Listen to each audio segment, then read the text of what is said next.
आप देख रहे हैं कश्मीर में सुर में ताहावानी पार्लिमानी इंतखाबात के चौथे मरहले में आज सेंट्रल कश्मीर में पोलिंग हो रही है। दफ़ा 370 के बाद जम्मू व कश्मीर में पहली बार इलेक्शंस हो रहे हैं। बात करेंगे इन इलेक्शंस की तो हर एक पार्टी ने अलग अलग अजला में रैलीज़ निकाली, प्रेस कॉन्फ्रेंस दी।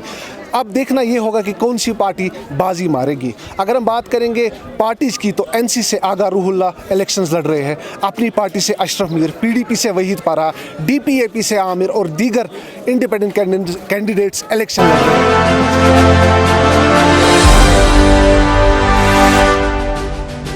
मजीद हमने यहाँ पे वोटर्स से बात की, उनसे राय जानी कि उन्होंने किस बिना पर वोटिंग डाली है। जिस तरीके से बाकी इलाकों में वोट पड़ रहे हैं तो उसी हिसाब से हमारे जदीबल कॉन्स्टिट्यूंसी में भी वोट पड़ रहे हैं। वो 6-7-8 हज़ार यहाँ से भी निकलेंगे जो इस जदीबल कॉन्स्टिट्यूंसी के साथ जो दूसरा वाला एरिया मीर बहरी का एरिया जो यहाँ इसके साथ ऐड हो गया, तो टोटल यहाँ की भी वही परसेंटेज रहेगी जो ओवरऑल पूरे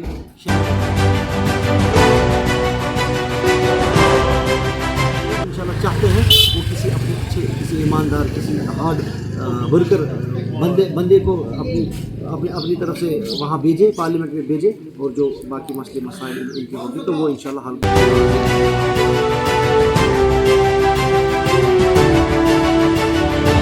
बात करेंगे पानी, बिजली या सड़क की, वो तो सरकार को देनी है। आज एक एरिया को कल दूसरे एरिया को, ये मुझे लगता है ये बच्चों वाली बात होगी अगर इस चीज़ पे हम बात करें। इंफ्रास्ट्रक्चर हमारा चेंज होना चाहिए, एजुकेशन सेक्टर हमारा ठीक होना चाहिए, हेल्थ सेक्टर हमारा ठीक होना चाहिए। तो वो सारी चीज़ें हमें दिमाग में रखनी है जो हमारा जो बजट होता है उसमें इजाफा होना चाहिए। तो उन सब चीज़ों को मद्देनज़र रख के हमें अपने वोट का इस्तेमाल करना चाहिए।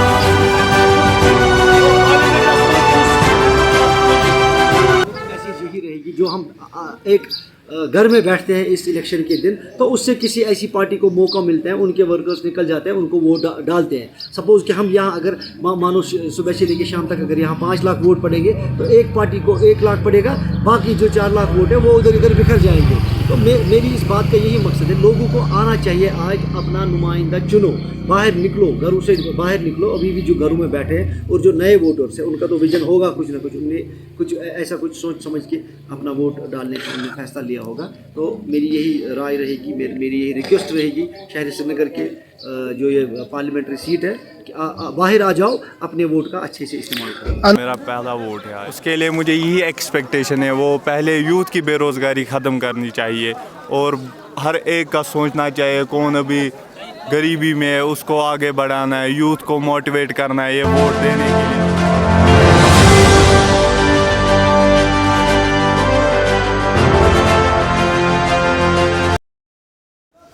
I'm happy now, young man. Rasool Guru, we are living in Arak Colony, Noorbaग बाग। वोट 70 साल से डाल रहा, वो करेगा, खुदा के फजल से करेगा, तभी तो हमने वोट डाला।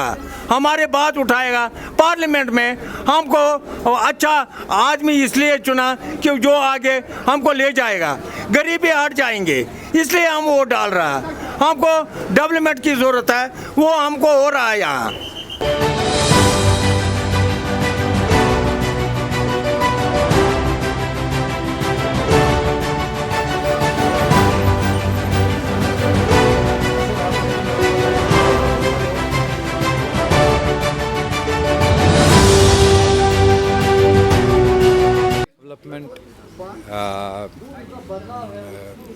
इंफ्रास्ट्रक्चर डेवलपमेंट, फॉरेन अफेयर्स जो अभी हम this part of the world जो हमारा JNK स्पेशली कश्मीर रीजन जो है, we need to think about how the foreign affairs should be and how they should go.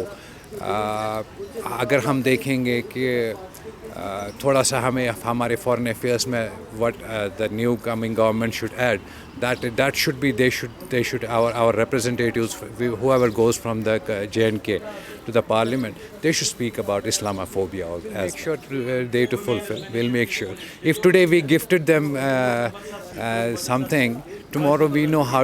अगर बैंक लोन देता है उनको लेना भी आता है, ये पब्लिक है। अगर आज वोट देगी तो कल घर से पूछ के भी बताएगी कि I have voted them, because youth जो आज अवेयर हुई है उनको पता है कि अगर हम आज वोट देंगे कल काम भी उनसे ले सकते हैं। Otherwise next time they don't have to come out to file their nominations.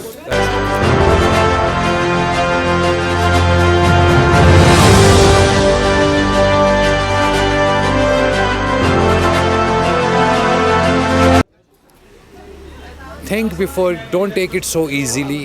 Excitement है लोगों को, अच्छी बात है, but think properly which is the right candidate who can take our issues to the parliament, which is the biggest floor where our issues can be raised.